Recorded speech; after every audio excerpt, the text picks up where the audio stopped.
Sejam bem-vindos a mais um vídeo, desta feita sobre o relatório e contas do Sport Lisboa e Benfica Clube da época 21-22. A estrutura da apresentação será igual às que tenho feito para os clubes. Primeiro, a demonstração de resultados, onde estão descritas as fontes de rendimentos e gastos do clube, e depois o balanço, onde constam os direitos e as obrigações. Numa leitura rápida à demonstração de resultados, vemos que o resultado líquido é negativo em cerca de 23 milhões, que curiosamente é idêntico ao rubricado nos ganhos, perdas, imputados de subsidiárias. Como veremos à frente, estas perdas são o resultado de prejuízos nas empresas com maior peso no clube, que são a SAD, claro, e a SGPS, que para além de agrupar outras empresas, detém também uma participação na SAD. Em resumo, como a SAD teve prejuízos, o clube assumiu a cota-parte nesses prejuízos, na medida da sua participação no capital da SAD. Já aprofundo esta questão, por agora vamos às principais rúbricas de rendimentos, as vendas e serviços prestados e os outros rendimentos. Dentro das vendas temos o merchandising em destaque. Esta parte deve ser das mais interessantes, porque o Benfica fornece uma série de informações que para o adepto comum devem suscitar a maior das curiosidades. A primeira é o andamento desta rúbrica nos últimos 10 anos. Depois temos o merchandising dividido por segmento de negócio. Faço já uma nota para o valor total não ser igual ao do quadro anterior. Isto acontece, como faz referência ao clube no relatório, porque há valores de outras sub-rúbricas que foram somados. Mesmo assim, não é em volume suficiente para desvirtuar a análise e muito menos tira interesse a estes dados. Neste quadro, temos o desdobramento dos segmentos do quadro anterior. O retalho tradicional contém as Benfica Stores, o digital concentrará as vendas online e a distribuição compreende vários canais de venda. A evolução é globalmente positiva, mas importa dizer que o comparativo é um período marcado pelas restrições fruto da pandemia. A loja do Regedor reabriu depois de ter estado encerrada durante algum tempo, daí a subida muito pronunciada das vendas. Em sentido contrário, as vendas na loja da Baixa caíram vertiginosamente porque esta fechou. Pormenor engraçado na distribuição internacional. A pandemia afetou as viagens dos imigrantes a Portugal, daí este circuito de vendas ter sido privilegiado no ano transato. O mesmo raciocínio se deve poder fazer relativamente à distribuição nas casas do Benfica, já que há muitas fora de Portugal. A inversão desta tendência, com o regresso progressivo à normalidade, pode observar-se na distribuição nos aeroportos. Para além de toda esta informação, é partilhado o top 10 das vendas, com os cascóis a arrecadarem o prémio de best-seller por pouco. Segue-se a rúbrica com maior expressão, as cotas pagas pelos sócios. Também aqui temos a evolução destes pagamentos nos últimos 10 anos. A pandemia parou 7 anos seguidos de crescimento e no ano que passou não foi possível ao clube renovar o recorde que ainda se mantém em 19-20. Mas é de crer que este valor continua a subir, muito pelas campanhas de fidelização e atração de novos sócios, como é exemplo a campanha Mais Vantagens. Aqui fica-se a saber que o clube conta com mais de 262 mil sócios ativos, um avanço de quase 18 mil. Tirando o ano da pandemia, o número de sócios tem aumentado todos os anos. Adicionalmente, temos a distribuição dos sócios por idade. De um ponto de vista financeiro, estamos perante um cenário favorável. Parte significativa está dentro da idade ativa e os menores de idade são em maior percentagem dos maiores de 65 anos, o que deixa adivinhar uma renovação saudável do número de sócios. As outras rúbricas têm menor expressão. Relevo a subida da publicidade e patrocínios no futebol feminino e o facto das inscrições e mensalidades ainda estar distante dos números pré-pandemia. Nos outros rendimentos, temos com grande importância as royalties. Voltamos a ter informação detalhada. O clube tem negociado com as outras empresas do grupo a utilização da marca Benfica. Entre valores fixos, estas royalties dependem também do volume de negócios, pelo menos no caso da SAD. ou seja, quanto mais fatura a SAD, mais paga ao clube. Já o licenciamento estará relacionado com a permissão para as escolas de futebol funcionarem associadas ao clube e, no caso do merchandising, penso que seja a licença de produtos, como por exemplo o monopólio do Benfica. Os principais rendimentos estão fechados, vamos aos gastos. Vou abordar as rúbricas que mais pesam. Os fornecimentos e serviços externos reúnem vários gastos inerentes à vida desportiva do clube. Tenho a dúvida sobre aquilo que cai nos honorários. As citadas avanças são recebidas por que tipo de atletas? Será que, por exemplo, os atletas de equipa de futsal não têm um contrato de trabalho convencional? Haverá atletas pagos a recibos verdes? Ou isto acontece, mas apenas no caso de atletas de modalidades que não sejam de pavilhão? Quase neste seguimento vêm os gastos com o pessoal. O forte crescimento nas remunerações fixas é justificado com uma maior aposta na criação de equipas competitivas nas modalidades. E as remunerações variáveis cresceram, julgo eu, principalmente pela entrada na Liga dos Campeões feminina e na conquista da Liga Europeia em handball. Chegamos agora à rúbrica mais volátil da demonstração de resultados. No meu entendimento, estão aqui somados os resultados líquidos de cada uma das empresas nas quais o clube tem participação financeira. São essas empresas e respectivas participações que apresento de seguida. Antes de ir aos resultados líquidos de cada uma, faço um resumo da atividade que algumas desenvolvem. A atividade das restantes é mais ou menos explicada pelo nome. A Benfica Estádio é mais que apenas o estádio. É proprietária de um extenso leque de valiosos ativos. Além do vasto património, gera o negócio dos camarotes e dos executive seats. A Red Up Sports é muito interessante. Pela descrição retirada do relatório, parece ser uma sociedade de capital de risco que investe em startups ligadas ao desporto. Como veremos, o volume de negócios não é elevado, mas fica patente a ideia do clube em abrir os horizontes e procurar formas de rentabilizar a marca Benfica e até de alocar capital numa lógica económico-financeira, quase contrária ao objetivo social de um clube de futebol. Eu aplaudo a ousadia. Na mesma senda audaz, temos a Benfica International. Há alguns anos foi noticiado que o Benfica queria usar a sua experiência e modelo de negócio em equipas da Premier League.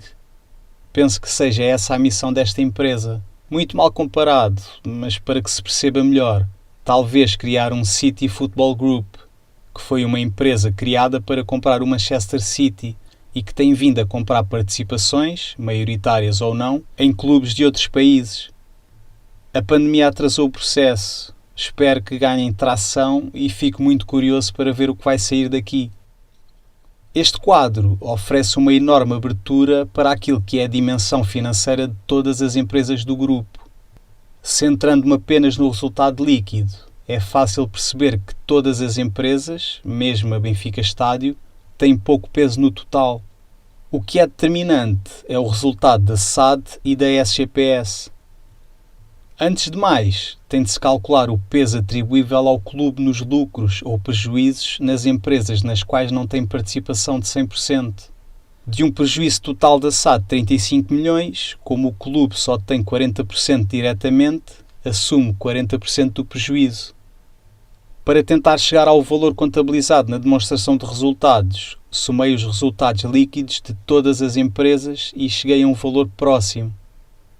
Não sei se será correto somar todas as empresas, já que 5 delas devem fazer parte do perímetro de consolidação da SGPS, ou seja, o resultado da SGPS já os incorpora. Mas como não fui capaz de chegar ao número certo de outra forma, fica esta explicação, na esperança que alguém a consiga corrigir. Segue-se o balanço com o ativo, que deu 2 tropeções nos últimos 2 anos, que estão intimamente ligados aos resultados das subsidiárias. Estes resultados não afetam apenas a demonstração de resultados, têm ligação direta com o ativo. O ativo é praticamente constituído pelas participações financeiras. É a forma como o clube faz a mensuração das participações nas outras empresas e os resultados líquidos das mesmas que ditam o andamento deste ativo. O valor perdido nestas participações é praticamente igual ao que se perdeu na demonstração de resultados. Aqui é possível ver que as perdas financeiras na SAD não foram as que eu considerei. O clube registra este ativo essencialmente pelo valor do período homólogo a somar aos resultados líquidos apurados. Uma maneira alternativa de olhar para as participações financeiras na SAD é a Bolsa de Valores, onde a SAD está cotada e negocia as suas ações por um valor definido pelo mercado. A SAD tem no total 23 milhões de ações emitidas. As de categoria A, que conferem alguns privilégios, estão nas mãos do clube, que respondem pelos 40% que o clube detém na SAD. No dia 30 de junho de 2022, como é indicado no quadro, a cotação para comprar ações da Benfica SAD era de 3,45 euros. Considerando este preço, as ações que são propriedade do clube estavam avaliadas em cerca de 31,7 milhões. O mesmo raciocínio é feito para a participação da SGPS, que na altura tinha a participação avaliada em mais de 18 milhões de euros. O passivo tem diminuído de forma consistente nos últimos anos e essa trajetória manteve-se. Sem dívidas bancárias, o passivo quase circunscreve às outras dívidas a pagar e aos diferimentos. Quer uma, quer outra rúbrica são passivo porque se contrai uma obrigação, mas essa obrigação vai sendo descontada ao passivo, transitando para os rendimentos à medida que a contrapartida vai sendo cumprida. Depois de 3 anos com sinal positivo, o capital próprio foi negativo, apesar de num valor residual. Com a normalização das competições desportivas e certamente antecipando um melhor resultado da SAD, é de esperar que o clube regresse rapidamente a valores mais saudáveis.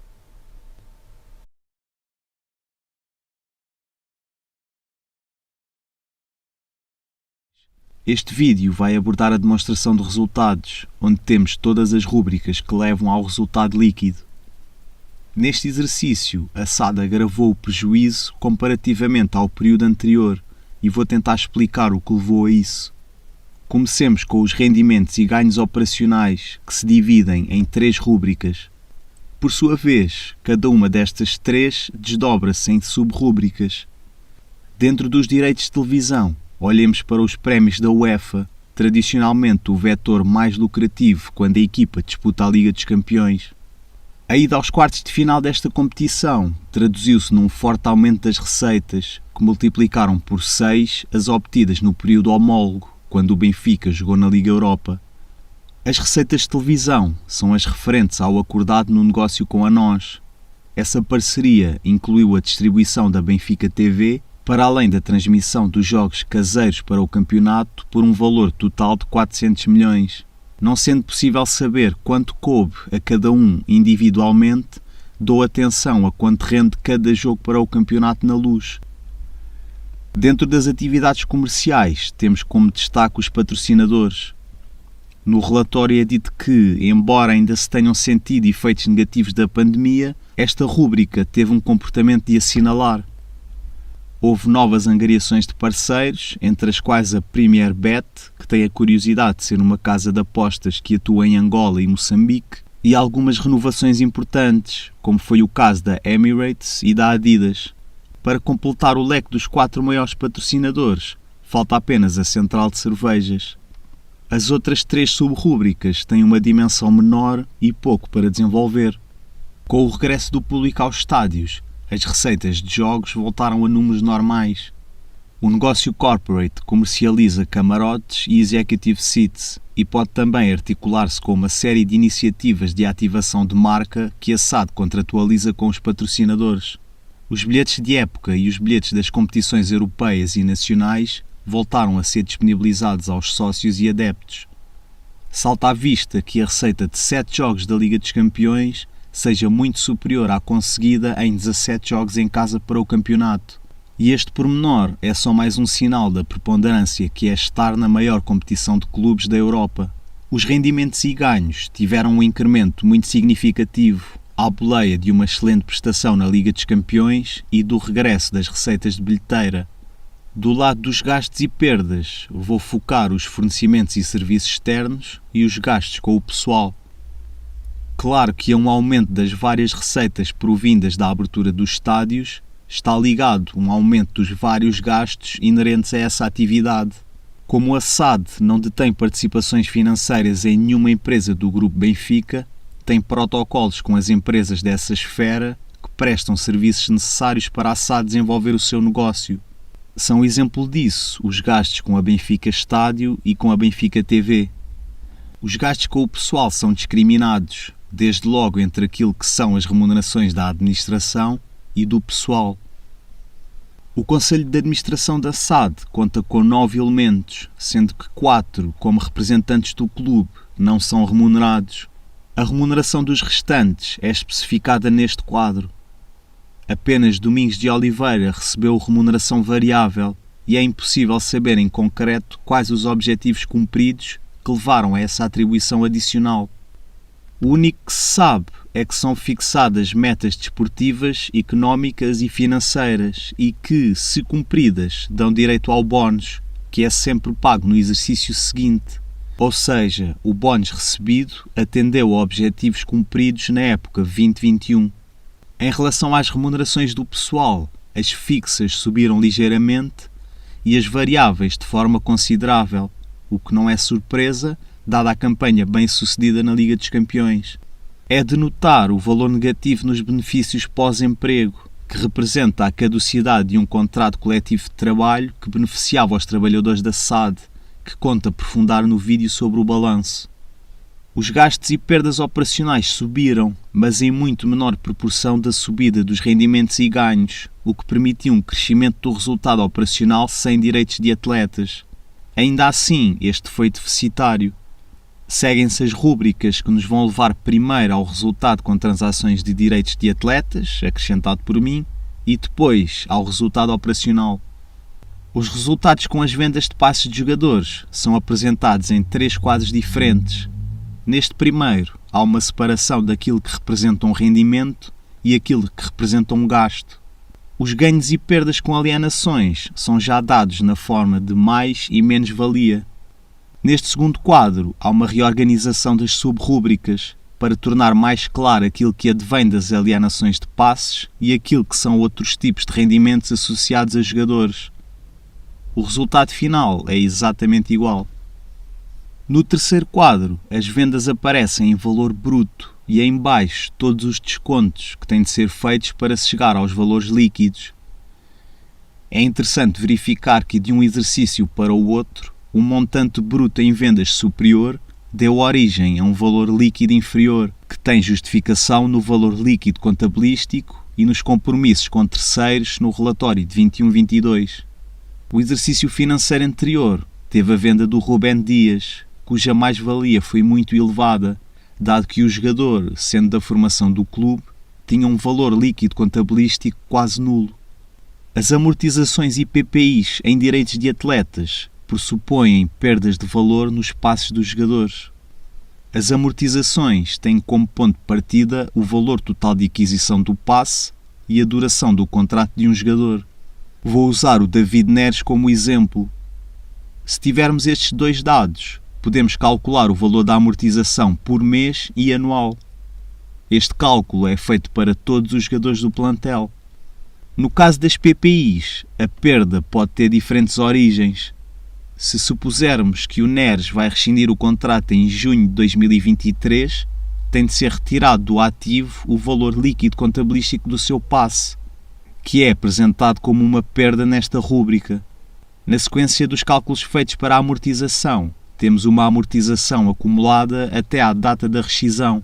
Subtraindo o valor total de aquisição pela amortização acumulada, temos o valor líquido contabilístico do passe do jogador. Mesmo com um resultado com transações de direitos de atletas muito abaixo do exercício anterior, o resultado operacional só ficou 6,5 milhões abaixo. Até ao resultado líquido sobram-nos 3 rúbricas, uma das quais com efeito decisivo no agravar do prejuízo obtido. Os resultados financeiros têm do lado dos rendimentos e ganhos os juros pagos pela Benfica SGPS pela compra das 2 empresas à SAD. E do lado dos gastos e perdas, os juros suportados com o serviço da dívida. Apesar do aumento de 1 milhão, estamos a falar de um montante quase residual. Os impostos é que fizeram toda a diferença, quase parecendo um contrassenso. Nos últimos 2 relatórios, a SAD contou com os impostos para desagravar prejuízos. Não querendo nadar para fora de pé, digo que estes impostos diferidos, que também estão contabilizados no ativo, são fruto de prejuízos fiscais reportados no passado, que podem ser posteriormente utilizados para abater nos resultados. Numa leitura ampla e de forma simples, de uma época para a outra, houve uma troca de receitas, da venda de jogadores para receitas desportivas, e uma distorção nos resultados via a aplicação de impostos diferidos.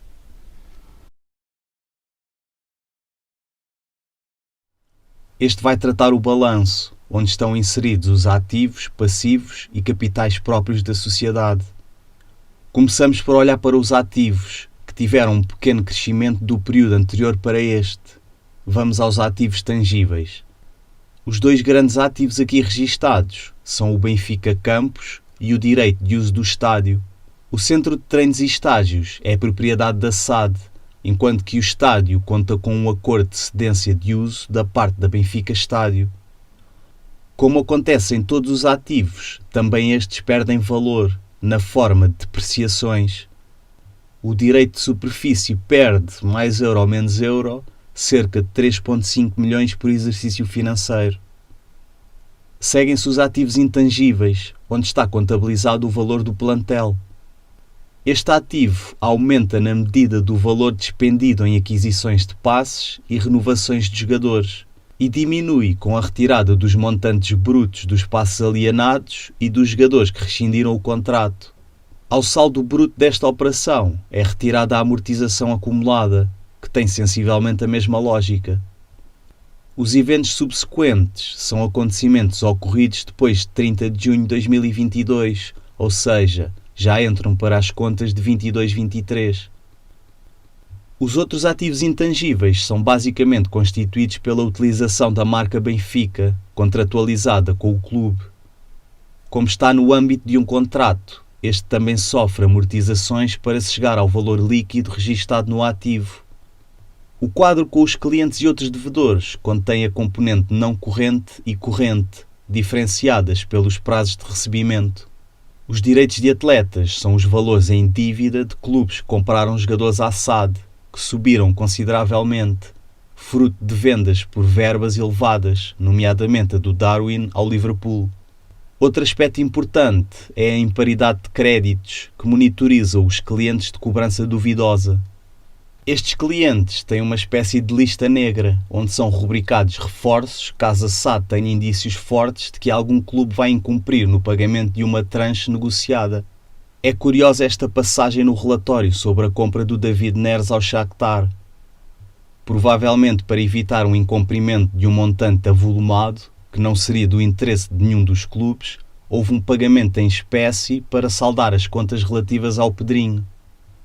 Os outros ativos registram essencialmente os créditos a receber da Benfica SGPS pela venda da Benfica Estádio e da Benfica TV, que, como assenta num pagamento diferido, produz juros a pagar à SAD, que são contabilizados na demonstração de resultados.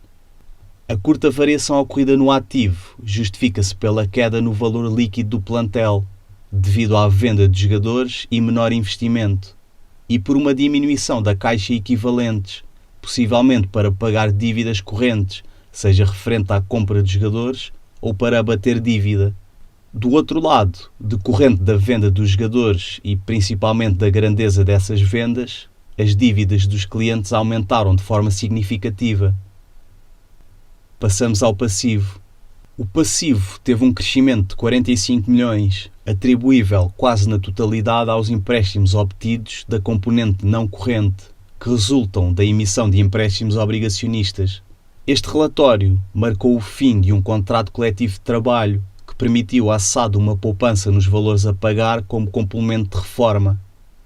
A eliminação dessa obrigação futura para com os trabalhadores originou um ganho materializado na demonstração de resultados. Os empréstimos obtidos dividem-se entre empréstimos bancários e obrigacionistas. Os primeiros continuam a perder peso e, não fosse a pandemia que ativou uma linha de crédito com o novo banco, é de crer que este segmento fosse residual. Quanto à emissão de obrigações, continua o famoso rollover da dívida. Todos os anos há uma emissão obrigacionista que permite pagar a anterior e gerir a vida corrente da SAD com o que costuma sobrar. É de notar que nem a pandemia demoveu a SAD do lançamento de uma emissão em 2020 e em 2021, o que denota uma enorme confiança dos investidores na solidez financeira da sociedade. Em contraponto à rúbrica dos clientes, temos a dos fornecedores, que contabiliza as dívidas da SAD aos clubes aos quais comprou jogadores e aos empresários ou agências que intermediaram os negócios. Como apontamento, é pena que a SAD do Benfica não discrimina as dívidas a uns e outros. Nos outros passivos, temos como destaque a cedência de créditos, que simboliza a antecipação de receitas do contrato com a NOS. Com algum peso, aparecem também os acréscimos de gastos e os rendimentos diferidos. O crescimento do passivo é atribuível ao aumento da maturidade da dívida, com a substituição de 2 emissões obrigacionistas de curto prazo por 2 de prazo mais alargado, e aos montantes em dívida a outros clubes. O capital próprio, em razão do resultado líquido obtido, caiu. No entanto, é preciso relevar que é positivo, que só por si já é um feito, e que vem numa sequência francamente boa, que oferece credibilidade à gestão da SAD. Não se pode ignorar, aliado a fatores de decisão desportiva que se vieram a revelar errados, que a pandemia teve repercussões negativas em vários pontos-chave do negócio, cujo exemplo máximo pode ser a ativação da linha de crédito do novo banco. É expectável, até atendendo aos resultados da época em andamento, que a SAD volte a encarrilhar e consiga inverter a tendência conjuntural da queda dos resultados e, consequentemente, do capital próprio. Este vídeo fica por aqui. Espero que tenham gostado desta análise e, se este tipo de conteúdo é do vosso interesse, não se esqueçam de subscrever o canal. Até para a semana.